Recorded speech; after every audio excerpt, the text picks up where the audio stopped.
My name is Greg, and usually my life is pretty boring. I wake up, I eat my cereal, and I go to my job at the electronics store.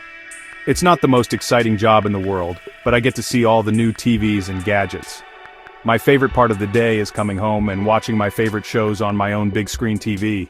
I'd sit on my couch with a big bowl of popcorn and just zone out for hours. It was my perfect routine. I never thought anything could possibly change it. Life was simple, and that was exactly how I liked it. I didn't ask for much, just a comfortable chair and a good show to watch after a long day of work. One morning, something felt a little weird. I woke up and my head was buzzing. Not like a headache, but more like a low hum. I thought maybe I just slept funny on my pillow. So I got up and went to the kitchen. I poured my cereal, but when the milk hit the bowl, it made a weird crackling sound, like static. I thought my ears were playing tricks on me. I ignored it and started eating. But the buzzing in my head just wouldn't go away. It was a strange start to what I thought would be a completely normal Tuesday. I just wanted everything to be simple again. At work, things got even stranger. I was helping a customer find a new remote control. As I picked one up, my fingers felt really stiff. I looked down at my hand and my knuckles looked boxy, almost like little squares. The customer didn't seem to notice, or maybe he was just being polite. I tried to bend my fingers and they moved, but it felt clunky and mechanical. I quickly put my hand in my pocket, feeling really self-conscious. I spent the rest of the day trying to avoid showing anyone my hands, which is pretty hard when your job is selling electronics. That night I tried to relax on the couch like I always do, but the buzzing in my head was louder now. It sounded just like the hum my own TV makes when it's on. I put my hands on the sides of my head and I could feel a faint vibration. It was really starting to freak me out. I tried to watch my favorite sitcom, but I couldn't focus. All I could think about was the strange hum and my weird, square-looking hands. I hoped that a good night's sleep would make it all go away. I really hoped that tomorrow would just be a normal day again. Greg's world, once so predictable, is starting to shift in ways he never could have imagined. What began as a small, odd sensation is quickly turning into something much stranger. The next morning, the buzzing was a constant companion. It wasn't just in my head anymore, it felt like it was coming from my whole body. When I looked in the mirror, my eyes seemed wider and glassier than usual, almost like two little screens. I splashed some water on my face, but it didn't help. Then, I tried to say good morning to my reflection, but what came out was a little distorted. My voice had a slight electronic echo to it, like a speaker that isn't plugged in correctly. I tried again, and the same thing happened. This was getting way more serious than just stiff fingers. My boss, Mr. Henderson, noticed something was wrong right away. He asked me to move a big television box, and as I lifted it, my back made a strange clicking noise. "Greg, are you feeling okay?" he asked, looking concerned. "You sound a bit funny today." I tried to tell him I was fine, but my voice came out with that weird electronic buzz again. "I'm fine," I stammered, the word glitching like a bad video file. He just stared at me for a second, then told me to take it easy and maybe stick to the cash register for the day. I was so embarrassed. Things only got worse. While I was at the register, a customer asked me about our warranty program. I opened my mouth to explain it, but instead of my own words, a different voice came out. It was a deep, professional-sounding voice, like a commercial announcer.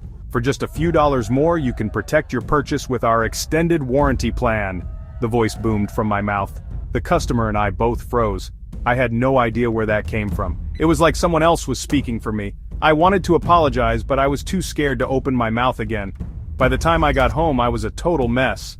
My skin had taken on a strange, grayish plastic sheen, and my stomach felt cold and hard, like the back of an old TV set. I sat on my couch, not daring to turn on my actual television. I was afraid of what might happen. I tried to call my mom just to hear a friendly voice, but when I said hello, what came out was the cheerful theme music from a morning news show. I quickly hung up the phone. I was losing control of my own body and my own voice, and I had no idea how to stop it. Greg's confusion is turning into fear as his transformation becomes impossible to ignore. Each day brings new changes and less of his old self remains.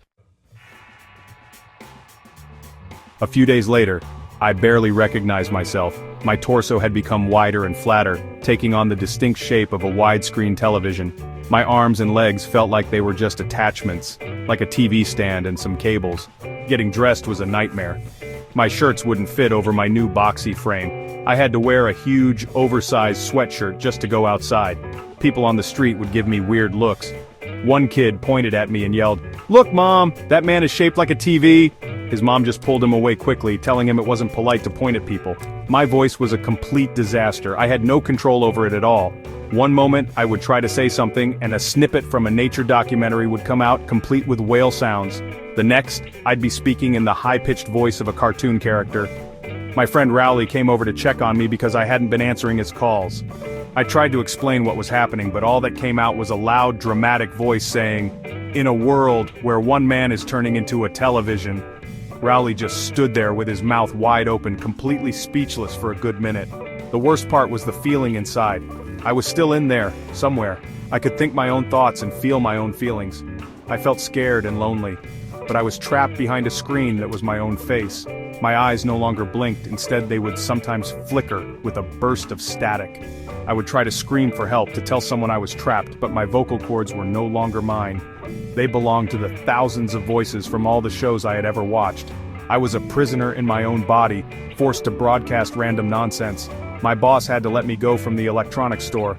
He said it was because I was disrupting the shopping environment. I couldn't even argue.